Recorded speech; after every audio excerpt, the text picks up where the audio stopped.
नमस्कार. Real fact bye मी या माझ्या एपिसोडमध्ये तुम्हा सर्वांचे सहर्ष स्वागत. तर आज मी अशा काही रेमेडीज तुम्हाला सांगणार आहे, ज्या रेमेडीज अगदी साध्या, सरळ, सोप्या आहेत. तुम्ही दिवसभरात कधीही करू शकता आणि साध्या, सोप्या असल्या तरी याचे परिणाम खूप पॉझिटिव्ह आहेत. तुम्हाला जर तुमचं आयुष्य तुमच्या मनासारखं घडवायचं असेल तर नक्की मी सांगितलेल्या रेमेडीज फॉलो करत राहा, माझ्याशी कनेक्टेड राहा. तुमचेही काही प्रॉब्लेम्स असतील तर माझ्याशी तुम्ही शेअर करू शकता. मी नक्कीच त्या सॉल्व करण्याचा प्रयत्न करेन. तर ह्या ज्या रेमेडी आहेत त्या अगदी सोप्या आहेत. करून बघा. काही रेमेडीज आहेत. तुम्ही तुमच्या हाताचा अंगठा आणि हा दुसरा बोट, ह्या दोन्ही बोटांचं घर्षण एकमेकांवर करत राहायचं जसा तुम्हाला वेळ मिळेल तसं. आणि हे करत असताना ओम गण गणपते नमः, ओम भार्गवाय नमः किंवा अजून काही मंत्र असतात ते तुम्ही मनातल्या मनात म्हटलं तरीसुद्धा चालेल. दुसरी रेमेडी, आपल्या हाताच्या दोन्ही हाताचे हे अंगठे आणि हा बोट, ह्या दोन्ही बोटांचंही घर्षण एकमेकांवर करत राहायचं. एक दिवसभरात तुम्हाला जसा वेळ मिळेल तसं या रेमेडीज तुम्ही फॉलो करत राहिलात तरीसुद्धा चालतं.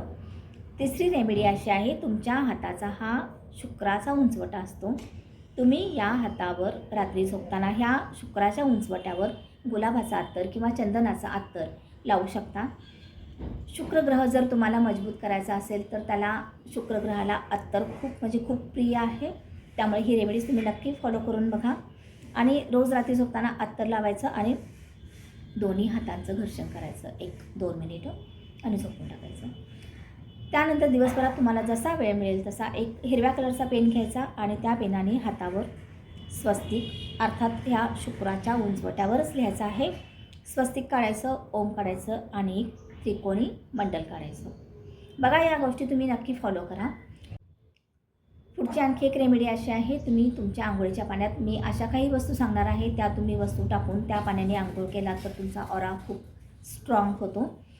सगळ्या ज्या काही मी वस्तू सांगणार आहे त्या सगळ्या एकदम टाका, मी असं नाही म्हणत, पण त्या वस्तू तयार ठेवा. आज एक टाकली, उद्या एक टाकली, परवा एक टाकली, असं केलं तरी पण चालेल. तर त्यामध्ये तुम्ही दालचिनीची पावडर टाकू शकता, हळद टाकू शकता, तुरटीची पावडर पण तयार ठेवायची. तुरटीची पावडर 1 चिमटभर रोज आंघोळीच्या पाण्यात टाकली तरी चालेल. खडे मीठ हे पण तुम्ही आंघोळीच्या पाण्यात रोज टाकत चला. त्याच्यानंतर गुलाब पाणी नसेल तर गुलाबाचं अत्तर किंवा चंदनाचं अत्तर, कोणताही अत्तर 1-2 थेंब तुम्ही त्या आंघोळीच्या पाण्यात टाकलं आणि त्या पाण्याने आंघोळ केली तर त्यामुळे तुमच्यात पॉझिटिव्ह एनर्जी निर्माण होते. आणि त्यानंतर कापूरचं तेल किंवा कापूर जरी तुम्ही चुरडून टाकलं तरीसुद्धा चालतं. या सगळ्या रेमेडीज मी स्वतः फॉलो करत आले आहे आणि याचे खूप छान पॉझिटिव्ह इफेक्ट माझ्या आयुष्यावर आले आहेत आणि म्हणून मी ते तुमच्याशी सगळ्यांशी शेअर करत असते. नक्की तुम्ही पण ह्या सगळ्या रेमेडीज फॉलो करत राहा. तुमचे विचार माझ्यापर्यंत पोचवा. या माझ्या चॅनेलला नक्की लाईक करा, कमेंट करा आणि सबस्क्राईब करायला जराही विसरू नका. धन्यवाद.